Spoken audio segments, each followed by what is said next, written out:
everyone. Welcome to another episode of The Coin. I am Caroline. And I'm Kingsley. Thank you so much for watching our first episode. All of you that visited our channel, thank you. And for all the great comments and feedbacks that you provided, we really appreciate it. Yeah, thank you so much. And so in this episode, we have some exciting things lined up. We are going to be talking first about why we started this podcast and why we named it The Coin. Yes, we'll also answer questions that we received from some of you who watched the first episode. And we're also going to be listening to your testimony. You ready to share that testimony? I'm excited. He's always the talker. So always the talker, right? No hesitation right there. That's okay. Okay. Yeah. So we're going to be doing all of that in this episode. And so last week, I talked about why we named this podcast The Coin. We said there were two reasons that we looked at where coins were actually mentioned in the Bible. So the first episode we talked about, tell us what that was about. That in that first episode, the first reference to a coin in the Bible. Yes, it was about a value that God places on us. The woman who lost the coin and did everything to find it. And the second one was a reference really in the Bible. This can be found in Mark. It can also be found in Matthew, where some folks came to Jesus. This was, the Bible said, they were Pharisees and they were Herodians. And these were two factions that were like total opposite. One, the Pharisees were like religious folks, very strict, that kind of keep strictly to the law. And then the Herodians were kind of like champions of Herod and more sympathetic to Caesar and to the Romans. And so they came to Jesus. I mean, these were two people that were kind of opposites, but they thought, you know what, we have one thing in common, to take Jesus down. So let's go after him. And so they came to kind of ask him a tricky question like, Jesus, you are so good and so smart, I'm paraphrasing now, and so knowledgeable. So what do you think? Should we pay taxes to Caesar? Yes, So why was that question a trick question in the first place? There was a very delicate balance in Israel in that day. I mean, that society, there was the religious people who wanted to subject everybody to things, religion, and there was the political side who were, wanted to do the things that the Roman Empire, who was on the ground, wanted them to do. So, but Jesus, as it were, was taking followers away from both sides, because he brought a new perspective which was appealing to several people, and they started following him. So these two factions worked together. You imagine when politicians and religious folks come together, they really wanted sometimes to do something. Sometimes it's not the best recipe. Sometimes it is not. And sometimes it can be. That is true. I also agree. But in this case, it was to pull Jesus down and to get him in trouble with either the Romans or the religious followers. And so, and Jesus said to them, bring me a coin. And then they brought a coin. Jesus said, whose inscription, whose image is on this coin? And they said, it's Caesar's. And Jesus said, then give to Caesar what is Caesar's, and give to God what is God's. And so they were like shaking, like their plan did not materialize. Correct. Jesus just confounded them, and they were amazed too. That is correct. And like, whoa, such wisdom. And so they left not achieving their goal, but they left amazed at the same time. And so even the other folks that were around were kind of amazed at that answer. Correct. And so one of our viewers, and so the reason we also kind of named this The Coin is, one, to kind of remember, to be able to have measured responses to issues of our times, and to also kind of remember that even though it was a coin, we're kind of like that coin that Jesus is going after. Why? Because we have the image of God in us. Correct. We're created in his image. And so that brings into a question that one of our viewers asked and said, what did Jesus mean by saying give yourself to God, or give to God what is God, in that statement of when he asked for the coin and said, give to Caesar what is Caesar, pay taxes to Caesar, it's his inscription that is on that coin, and then give to God what is God's. So what did you think Jesus was talking about? Was he offering? Like my viewer wanted to know. It's like, was Jesus talking about offering in this statement? It wasn't offering necessarily that Jesus was talking about. Remember, they're talking taxes here. A tax is usually an obligation. Where everybody is required to pay tax. If you're living in a society and you want to be a responsible citizen of that society. So Jesus was actually saying you have an obligation to give to Caesar the coin that belongs to Caesar. If Caesar is asking for it, go ahead and give it to Caesar. But God is also asking for his image, which we all bear. There is about 8 billion people on planet Earth. Every one of us bear God's image. And every one of us, Jesus is reminding us by that statement. Do cats and dogs bear God's image? No, I mean human beings. The Bible says God created man in his own image. But that's a good question. Some people may clarify that. So Jesus is saying we should come back to God. We should really give ourselves back to God. And we shouldn't live for ourselves necessarily, but to live for God. Oh, wow. And so that's going to kind of lead me to ask you to kind of tell us your story. Because you said your story... from what I know about it, you said it gave you a changed perspective. Absolutely. When you had that encounter on campus. So why don't you tell our viewers that story? I'm always excited to tell my salvation story or my coming to Jesus story. It was a collision of two worlds, as it were. And that's what Jesus does to many people when they come in contact with him. I remember the woman at the well, when she encountered Jesus, she went with a new perspective. Zacchaeus, we all know Zacchaeus, the little man, the tax collector and all of that. The day he met Jesus, his worldview changed. So for me, that was what happened. I got on campus I went in as an 18-year-old, but first semester I was 18, second semester I was 19. It was in second semester of my first year in college that I actually gave my heart to Jesus. I'm going to stop you a little bit because it kind of reminded me of a friend of mine that sent me a private message after they watched a video from last week, the one we released last week. And she said, Caroline, are you sure you didn't go to church or fellowship because Kingsley was already there? I know some of you know the answer to that question, right? And some of you don't. So we'll try and answer that question maybe when you're done with your story. I'll let them know. So what do you guys think? Do you think we met in college?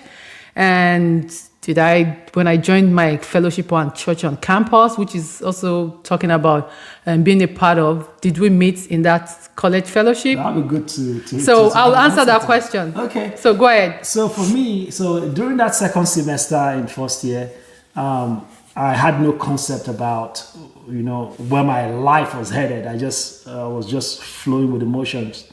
I came in, wanted to have as much fun as I could away from mom and dad, and actually had some good money. And I remember going back to school and dad loaded me with some dough. But my friends couldn't believe when I told them how much I had in my account. So, but that apart. So I was into partying, to the extent my friend, I and some of my friends would form the dance group and we were invited to parties to come and dance. And oh, really? I didn't know that about you. Now you're doing that right now. So then what happened was I wanted to, have fun in college, maybe someday graduate and then have a big house and a good job and a big house. And like most of us all dream to have. Like many of us do. It's not a bad thing in of itself, but it's not enough to just live for such things because, again, that was what I came to realize. For me, that was my worldview. Then there's this guy, every time he'll keep inviting me to his campus Christian fellowship. And I'll tell him, don't worry, someday I'll come. But he kept persisting. So one day, I just said, let me just get this guy off my back. I'll go to that fellowship once. And after that, I won't go there anymore. So you went with him just to shake him off, like, okay. That is correct. Let me get this guy off my back. That is so true. And then we can all both move on, right? Absolutely. That was my plan. That was my plan. And I was ready to execute that plan. But not until I got to that fellowship. The day I got there, they were shooting a movie. And the movie was about, people who lived in countries where Christianity was not acceptable, was not allowed. Even though it was a movie, these are stuff that actually happened. That is correct. That was a reenactment of things that were going on in that country. At that time. So at that time. So in that movie, two scenes are still etched in my memory till today. And there was a young lady, a teenager, who was caught. She was evidently a Christian. They captured her and they told her to denounce Jesus. She said no, she wasn't going to denounce it. They said, if you don't, we're giving you this last chance. If you don't denounce him, we're going to kill you. Can you explain to our viewers what denouncing Jesus actually entails? To denounce Jesus, it just means to say, I will no longer follow Jesus. Jesus is not the Lord or who he says he is. I'll now follow the government and I mean the religion of the government. In some cases, it's something completely different from Christianity. So when this young lady insisted, they held her by her hair and slit her throat. Just slit it that way. You don't have to make gory. it so. Yeah, I know, that's so gory. I know. Sorry, that's I would okay. have warned you, but again, I'm not showing any visuals here. I'm just describing something. Then the other one was another guy. This was a guy. They caught him and they knelt him by the bag of his salt, and they said, "We're giving you opportunity to reject Jesus. If you don't, we're going to stuff this salt into your mouth until we'll suffocate you and you die." I'm curious. I don't think I watched any video like that growing up or at any point in my Christian faith. Have you guys watched any like that? Did you see any video like that, depicting those kind of situation where people are tortured for Christ? If you have, you can put it in the comments. That would be great. Yeah, that would be great. Yeah, so No. we can. It will really be good to hear some of our viewers' experiences along these lines. So they stuffed salt into that guy's mouth and he suffocated and died. For me, in my 19-year-old mind, I've never been confronted with such thing before. I'm like, these guys really believe in something to the extent that they don't even mind dying for it. I told myself, I said, and at this time you were just living for yourself, no consequences. Absolutely, absolutely. I was just free spirit, nothing going on, just having fun, just taking the day as each day come. Absolutely, I lacked purpose. Maybe if you want to put some words around it, I was really lacking purpose. And I think many of us start out life that way. We show up in life and we don't really discover just purpose. Go through the motions. Go through the motions. Some even die without discovering their purpose, why they're actually here. So, but for me, I had that opportunity. That worldview collided with my worldview. Then they said, if you want to explore Jesus a little more, you can come out and let's pray. Then I came out, we prayed.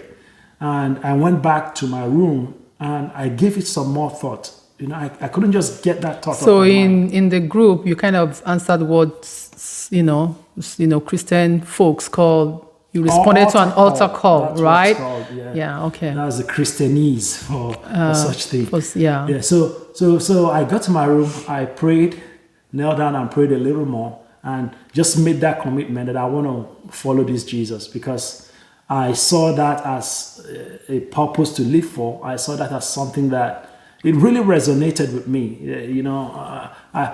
What Jesus does is that he gives us a new point of view. He gives us from another standpoint. A point of view is the point where you're viewing something.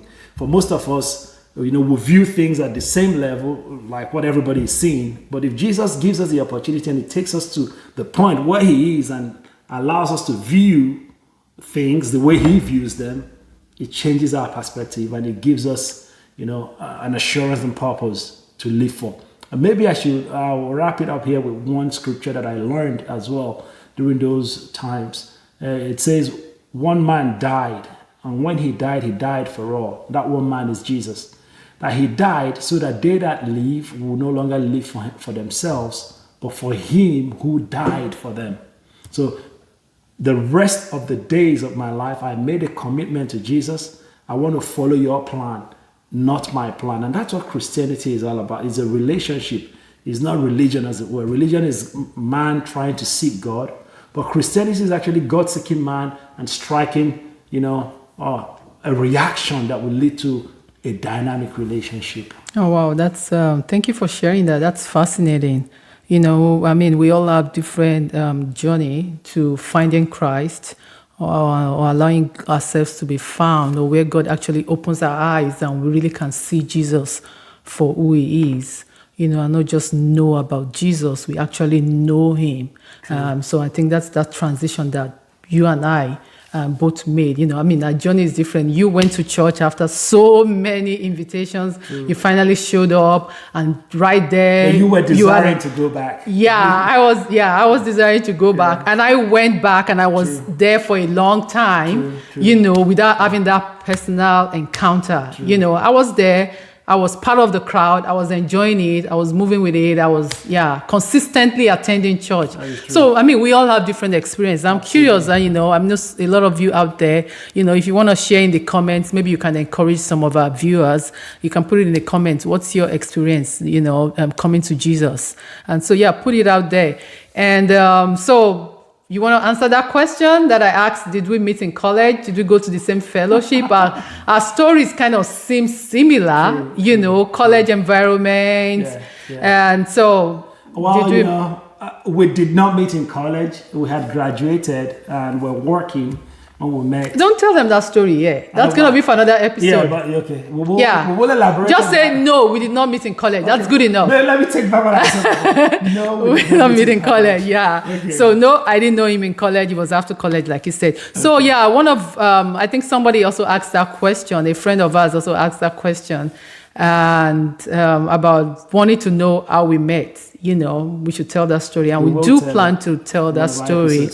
So subsequent episode, we will at some point we'll get to that story. And so our next episode, we will actually talk about now what next, after surrendering your life to Jesus. We'll talk about your college experience and mine, the walk along the way, any stumbling along the way, the challenges of a newfound faith. How did our family respond to, and our friends respond? So that's what we plan to talk about in our next episode. And yes, we said one of the promises that we made, and which we're still making, is that the whole idea for this podcast is for us to share our lives with you guys so that we can do life together. So we're going to talk about our successes. We're going to talk about our struggles. We're also going to talk about our vision for the future and all of that. In all of that, we said in talking about all of that, we want to see if we can, key into the way Jesus sees these things, and then, talk about them and just have fun doing it. And hopefully I'll also challenge some of your assumptions, and I'll let you challenge some of mine. True. That's true, okay. Absolutely.